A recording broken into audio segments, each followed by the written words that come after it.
مشکلات امام کے لیے ہیں اور امام کی دعائیں ہمارے لیے ہیں. ہماری طرف سے جو چیزیں جاتی ہیں مشکلات ہیں، مسائل ہیں، دکھ ہیں، درد ہیں. بہت کم ہماری طرف سے امام کے لیے خوشیاں جاتی ہیں، بہت کم، غم زیادہ ہے. کس قدر امام مہربان ہوتے ہیں، البتہ تمام ائمہ اس طرح سے. تو یہ ایک حدیث مبارکہ ہے حضرت آقا امام زمان علیہ الصلوۃ والسلام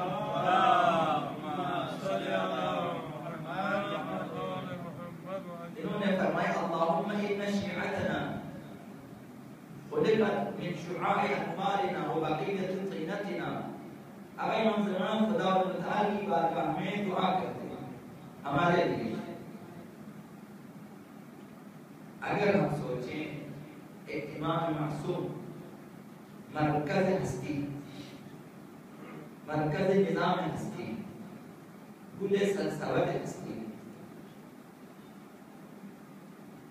کل کائنات کے سبب قائم ہے، دائم ہے اور چل رہی ہے.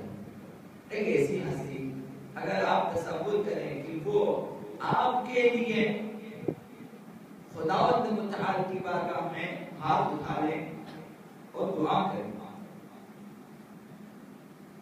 اگر آقا امام زمان کے پاس آپ پہنچیں اور ان کے خیمے میں آپ پہنچیں، آپ نے دیکھا کہ امام مصلی عبادت پر ہے، چاہے نماز پر ہے، تدرس ہے اور دعا کرتے ہیں اور آپ سن رہے ہیں کہ امام آپ کے بارے میں دعا کرتے ہیں، تو وہاں آپ دیکھیں گے کہ آپ کا احساس کیا ہوتا ہے امام زمان کے بارے میں. اب بھی یہی ہے، یہ دعائیہ جملے آقا امام زمان کے، انہوں نے خداوند متعال کی بارگاہ میں مناجات کرتے ہوئے فرماتے اللہم ان شیعتنا، پروردگار ہمارے شیعہ، ہمارے چاہنے والے، ہم سے محبت کرنے والے، ہماری اطاعت کرنے والے، شیعتنا ہمارے شیعہ، جن کو آقا امام زمان شیعہ سمجھتے ہیں، جنہیں آقا امام زمان شیعہ کہتے ہیں، مہم یہ ہے کہ ہم ان شیعوں میں سے ہوں. تب یہ دعائیں ہمارے لیے ہیں. آقا امام زمان دعا فرماتے ہیں اللہم ان شیعتنا قد خلقت من انوار من شعاع انوارنا، پروردگار ہمارے شیعہ ہمارے انوار کے شعاعوں سے بنے ہیں. وبقیت طینتنا، ہماری تخلیق شدہ جو ہے ہماری طینت کے باقی ماندہ طینت سے ہمارے شیعہ وجود میں ہیں. ہمارے شیعہ ایسے ہیں وقد فعلوا ذنوبا کثیرا، ہمارے لیے شرمندگی کا موقع یہی ہے کہ امام زمان خداوند متعال کی بارگاہ، اب ظاہر فخر سے تو نہیں کہیں گے یہ چیزیں کہ پروردگار ہمارے شیعوں نے بہت سارے گناہ کیے، شرمندگی کے ساتھ کہیں گے. جب آپ باپ کی حیثیت سے اپنے بیٹے کے لیے کسی بھی بڑی ہستی کے پاس معافی طلبی کے لیے جائیں تو آپ فخر سے تو نہیں کہیں گے کہ میرے بیٹے نے یہ غلطی کی ہے کہ آپ اسے بخش دیں. ظاہر آپ کہیں گے کہ میں شرمندہ ہوں. گناہ بیٹے نے کیا ہے اور شرمندہ باپ ہوتے ہیں. ہم اور آقا امام زمان میں رابطہ یہ ہے. دیکھیں وہ کس قدر مہربان ہیں. خداوند متعال کی بارگاہ میں آ کر دعا کرتے ہیں پروردگار ہمارے شیعہ ہماری طینت سے بنے ہیں، یعنی ان کا ہم سے یہ رابطہ ہے، ہم سے یہ تعلق ہے کہ ہماری باقی ماندہ طینت سے ہمارے شیعہ بنے ہیں. اب انہوں نے بہت سارے گناہ کیے ہیں. ہمیں جو سوچنا چاہیے وہ یہ کہ آقا امام زمان علیہ السلام اس وقت کتنی شرمندگی کے ساتھ خداوند متعال کی بارگاہ میں کہیں گے کہ ہمارے شیعوں نے خدایا گناہ کیا.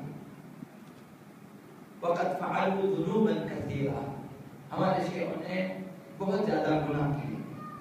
اتکالا علی حبنا و ولایتنا، انہوں نے ہماری محبت پہ بھروسہ کیا، ہماری ولایت پہ تکیہ کیا. یعنی انہوں نے خیال کیا کہ اہل بیت کی محبت ہے، اہل بیت کی ولایت ہے تو ہم بخشے جائیں گے. اہل بیت کی محبت و ولایت پہ بھروسہ کر کے انہوں نے کچھ جرائم کیے ہیں، کچھ گناہ کیے ہیں، نافرمانیاں کی ہیں. اور شیعہ مومن گناہ کرتے ہیں تو شرمندہ ہوتے ہیں. گناہ سرزد ہوتا ہے مومن سے، لیکن وہ خود شرمندہ ہوتا ہے. تو شیعوں نے سوچا کہ اہل بیت ہیں، انشاءاللہ جب ہم توبہ کریں گے اہل بیت کی محبت و ولایت کے توسط سے ہم بخشے جائیں گے. اگر یہ نادان شیعہ ہوتے ہیں کہ جو محبت اہل بیت میں گناہ کرتے ہیں. حاجب نے کہا کہ شاعر تھا اور اس نے جب اس نقطے کی طرف توجہ کی قیامت کے دن آقا امیر المؤمنین حساب لیں گے، تو اس نے اپنے شعر میں کہا کہ اگر قیامت کے دن اگر آقا امیر المؤمنین حساب لیں گے، حاجب اگر محاسبہ حاجب باعلیز من ضامنم کہ ہر چیز خواہی گناہ ہو. اس طرح نادان شیعہ بھروسہ کرتے ہیں. حاجب اگر محاسبہ حاجب باعلیز من ضامنم ہر چیز خواہی گناہ ہو، اگر علی ہے قیامت کے دن حساب کتاب کے لیے تو جو چاہے گناہ ہو. رات کو امیر المؤمنین نے خواب دکھایا اسے اور کہا کہ اس طرح نہ کہو، یہ ٹھیک نہیں ہے، بلکہ اس طرح سے کہو کہ حاجب محاسبہ حاجب باعلیز شر مذروخ علی کن کمتر گناہ کن. شیعہ یعنی یہ آقا امیر المؤمنین قیامت کے دن شرمندہ ہوں گے جب کہیں گے کہ یہ ہمارے شیعہ انہوں نے گناہ کیے ہیں خدا تعالی کے سامنے. آج بھی آقا امام زمان کے سامنے یہ ہے، دعا کرتے آقا امام. یہ روایت کے الفاظ ہیں، پروردگار ہمارے شیعوں نے کافی گناہ کیے ہیں اتکالا علی حبنا و ولایتنا. اہل بیت خیر شرمندہ ہوتے ہیں، تو ہماری خاطر ہمیں اتنا احساس ہونا چاہیے اپنے مہربان ترین امام کے بارے میں کہ وہ ہماری وجہ سے شرمندہ ہوتے ہیں. خدا اب آپ اکیلے تو نہیں ہیں، اب کائنات میں جتنے شیعہ ہیں امام زمان کس قدر دعا کرتے ہوں گے. چونکہ آج امام نے دعا کی، کل پھر لوگ گناہ کرتے ہیں. البتہ جو لوگ شیعوں کی فہرست میں ہیں یا گناہ ہو جاتے ہیں، ان سے غفلت میں گناہ سرزد ہو جاتے ہیں، نادانی میں سرزد ہو جاتے ہیں، وہ شرمندہ ہوتے ہیں. پروردگار ہمارے شیعوں نے گناہ کیے ہیں اور ہماری محبت و ولایت کی بھروسہ کر کے گناہ کیے کہ انہوں نے جس طرح حاجب کی مثال دی. میں نے بعضوں ایسے ہوتے ہیں تو پھر فَإِنْ كَانَتْ ذُنُوبُهُمْ بَيْنَكَ وَبَيْنَهُمْ. پروردگار اگر ہمارے شیعوں کے گناہ تیرے اور ان کے درمیان رکاوٹ بنتے ہیں، حائل ہوئے ہیں، فَاصْفَحْ عَنْهُمْ، پروردگار انہیں بخش دے. یہ پیغام زمان ہے. ہم کتنے دعا کرتے ہیں، یہ تو خود ان کی روایت سے ہمیں پتہ چلا کہ ہمیشہ پیغام زمان دعا کرتے ہیں. اگر ہمارا تعلق ہوگا ان کے ساتھ، ہمارا رابطہ ہوگا ان کے ساتھ، یہ دعائیں ہمارے حق میں سجاؤ. پیغام زمان کی دعاؤں کی بدولت ہمارے گناہ بخشے جائیں گے. تو ہم بھی کوشش کریں کہ اپنے گناہوں کو کم کریں.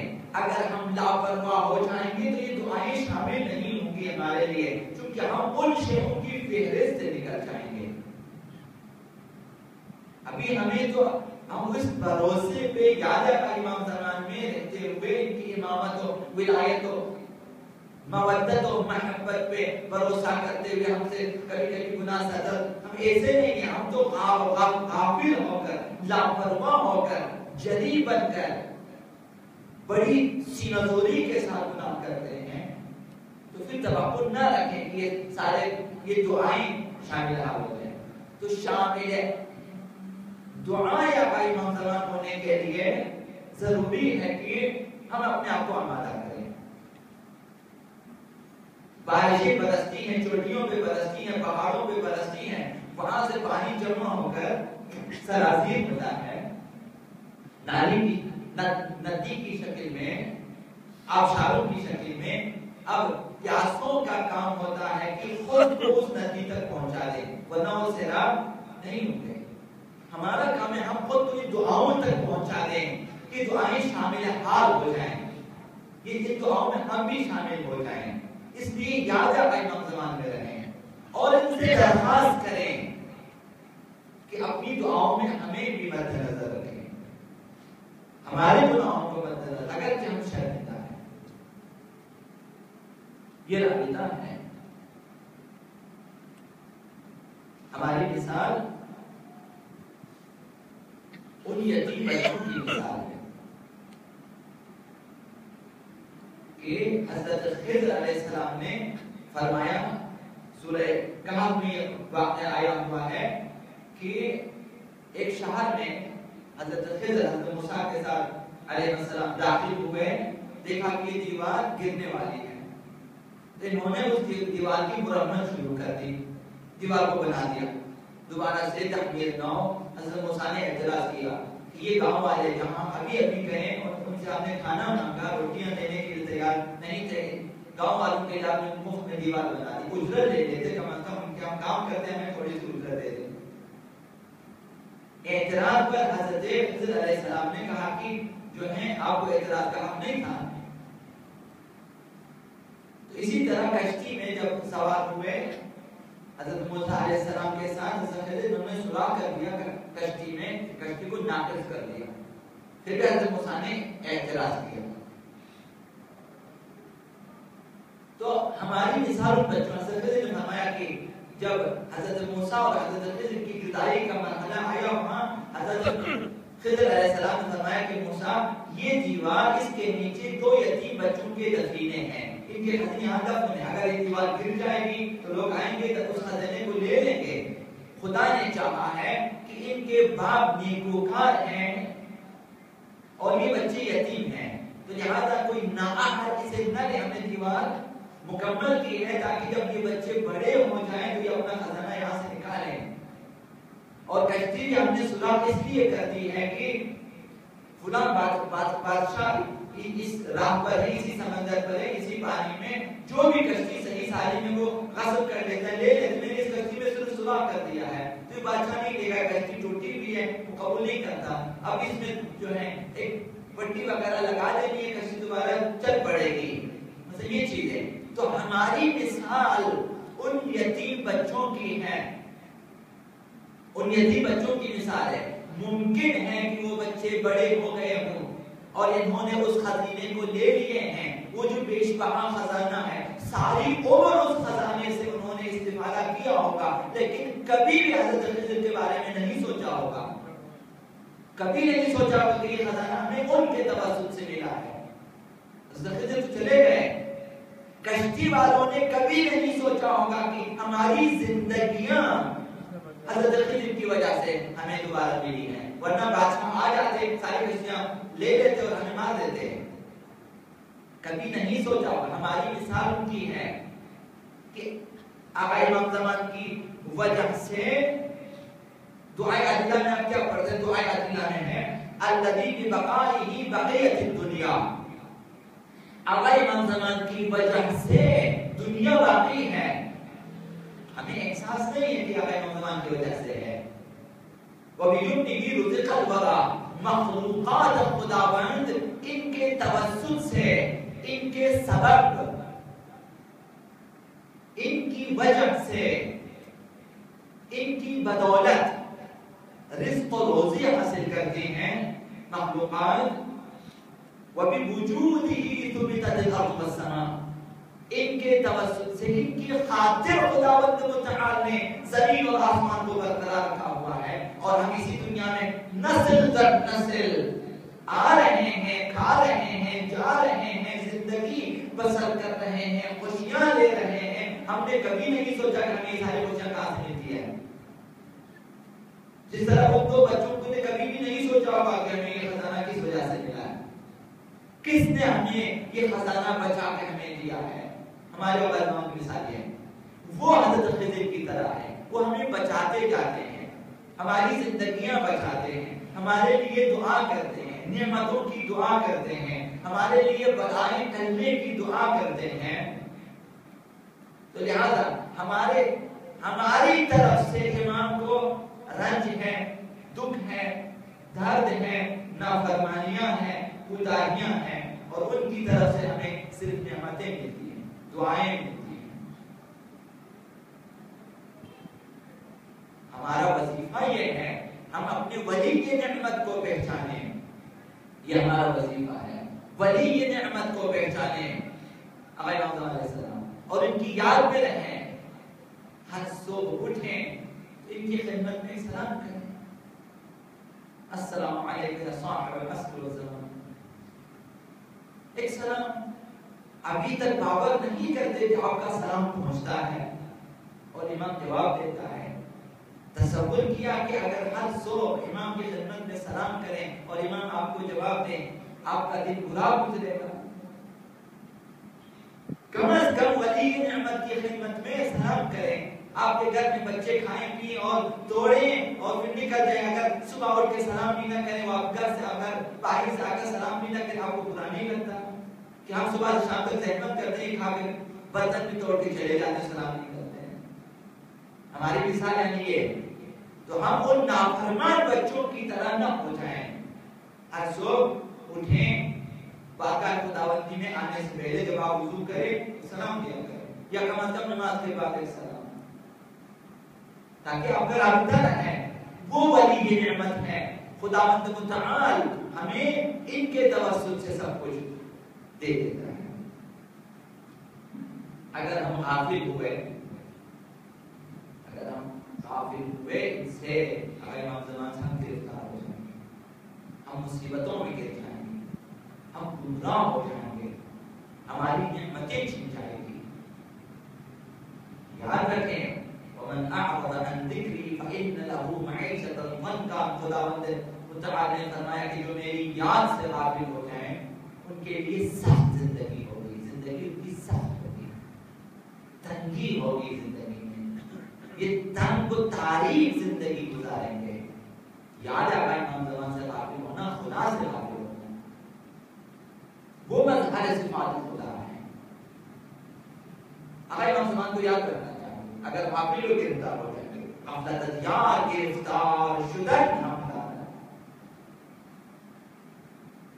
از شما دور شدن زار شدن ہم دار. اگر ہم غافل ہوئے تو گرفتار ہوئے, مبتلا ہو جائیں گے. اگر دور ہوئے ہے امام زمان سے تو ہم دکھ درد اٹھائیں گے, زار اٹھائیں گے, دکھ اٹھائیں گے, تکلیف اٹھائیں گے.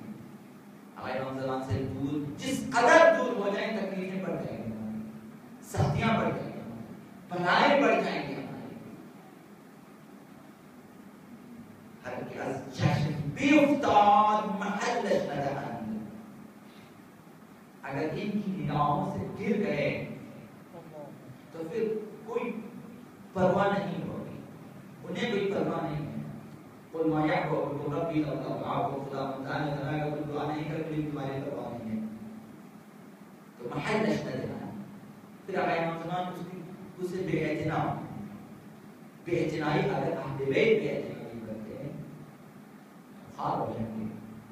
عبد آلودہ شدن خار شدن آمدہ. اگر ہم آلودہ ہو گئے خار ہو گئے. یاد رکھا ہے امام زمان کو, جس قدر آپ امام زمان کی یاد میں رہیں گے گناہوں سے دور رہیں گے, جس قدر آپ امام زمان کو یاد کریں گے آپ پاک رہیں گے, پاکیزہ رہیں گے, آپ کا ذہن پاک رہے گا, آپ کا خیال پاک رہے گا, آپ کی عبادتیں پاک ہوں گی, آپ کی توجہ ہوگی عبادتوں کی طرف, خدا متعال کی طرف, دین کی طرف, قیامت کی طرف, آخرت کی طرف توجہ ہوگی. اگر امام زمان آپ کی توجہ دلائیں گے اس طرح. اگر امام زمان ہم سے کس قدر راضی ہیں اور کس قدر ناراض, یہ خیرباز فقہا جو ان سے ملے انہوں نے ہمیں جو کچھ بتائے ہیں. حضرت آیت اللہ مجتہدی تہرانی طالب علمی کے زمانے میں انہوں نے لکھا کتاب میں کہ بعض کتابوں میں ان کا آیا ہے کہ حضرت آیت اللہ بزرگ مدنی کے پیچھے نجف اشرف میں نماز جماعت ادا کی. یہ طالب علم حضرت آیت اللہ مجتہدی پھر جب دیکھا کہ ان کے پیچھے میں نماز جیسے ختم ہوگی وہ حضرت آیت اللہ مدنی زور زور سے رونے لگے. نماز اب یہ بھی ختم ہو گئی ہے اور ہجڑیاں لے لے انہوں نے مجتہدی نے کہ میں نے جا کر معذرت طلب کرتے ہوئے میں نے پوچھا کہ آخر اس قدر رونے کا سبب کیا ہے. وہ بھی اچانک جیسے ہی نماز ختم ہو گئی. فرمایا کہ جیسے ہی نماز ختم ہو گئی ایک لحظہ میں نے حضرت آقا امام زمان علیہ السلام کو دیکھا. اسی ایک لحظے میں انہوں نے صرف میری طرف دیکھا اور میرے پیچھے جتنے لوگ نمازی تھے ان کی طرف اشارہ کیا اور فرمایا کہ آقائے مدنی دیکھ رہے ہو کہ ہمارے شیعہ جیسے ہی نماز پڑھ لیتے مسجد سے نکل جاتے ہیں, ہماری یاد میں نہیں ہے, دعا نہیں کرتے ہمارے لیے, ہمارے ظہور کے لیے دعا نہیں کرتے. گویا کہ یہ ہم ان کے زمانے کا امام بھی گویا ہم غائب ہیں, نامعلوم ہیں ہم. اگر ہم دعا نہیں کرو گے غیر زمان کے لیے جیسے نماز ختم ہو ابھی لوگ کم سے کم نماز کے لیے آتے ہیں, نماز کے لیے نہیں آتے. اب امام زمان کو توقع ہے کہ نماز ختم کرنے کے بعد ان کے لیے دعا کریں تو معدنی بنے یہ کل فرض کم از کم. باقی زیارتوں کے ذریعے اگر دعا نہیں کہ اگر فراموش کریں گے امام زمان کے کو تو پھر ہم بھی فراموش کیے جائیں گے. اگر چاہتے ہو کہ امام زمان کو دیکھیں, اگر چاہتے ہو کہ امام زمان کو سنیں, کبھی ان کی آواز سنیں, کبھی ان کی باتیں سنیں, اگر چاہتے ہو کہ امام زمان آپ کے دل میں بسے, ہنر چاہیے اس کے لیے. ہر کسی کے دل میں نہیں بستے, ہر نگاہ ہر آنکھ انہیں نہیں دیکھ سکتے, ہر کان ان کی باتیں نہیں سن سکتے. ان آنکھوں کو پاک ہونا پڑتا ہے. اگر یہ نگاہیں پاک ہو جائیں تو آپ امام زمان کو دیکھ سکتے. اپنی نگاہوں کو آلودہ نہ کریں گناہوں سے. اگر چاہتے کہ آپ امام زمان کو دیکھیں تو حرام چیزوں کی طرف نہ دیکھیں, حرام چہروں کی طرف نہ دیکھیں, حرام مناظر کی طرف نہ دیکھیں, گناہ کی طرف نہ دیکھیں. اگر چاہتے ہو امام زمان کی باتیں سنیں کہ کاش کہ کبھی ہماری زندگی میں ان کی کوئی ایک آواز ہمارے کانوں میں آج ہم بھی سنیں,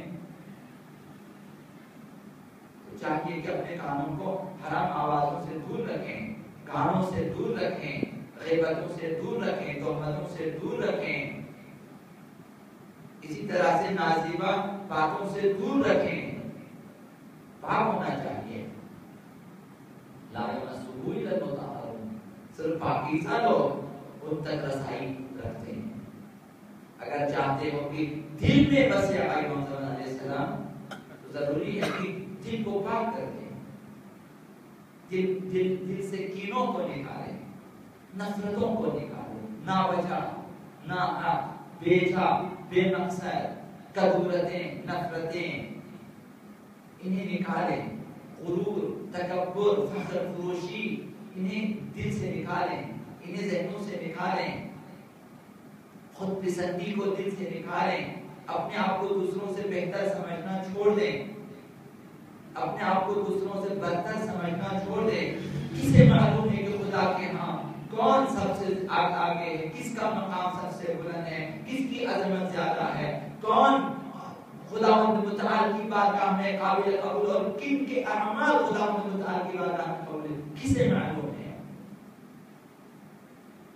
خود پسندی چھوڑ دیں, تکبر چھوڑ دیں, حسادتیں چھوڑ دیں, غصبی کھانا چھوڑ دیں، حرام خوری، اگر ہم اپنے دل کو شکم کو پاک کریں گے آئے ہم زمان بسیں گے ہمارے دل میں، محبت خداوند متعال ہمارے دل میں آئے گی، اور اس طرح ہم اہل بیت کے لیے قابل قبول شیعہ بن سکتے ہیں۔ اس طرح ہم اہل بیت کی دعاؤں میں شامل ہو سکتے ہیں، اس طرح ہم شفاعت اہل بیت میں شامل ہو سکتے ہیں، اس طرح ہم ان کی توجہ دے سکتے ہیں، اس طرح ان کی دعاؤں کی وجہ سے ہمارے گناہ بخشے جاتے ہیں، اس طرح ہماری دنیا اور آخرت دونوں آباد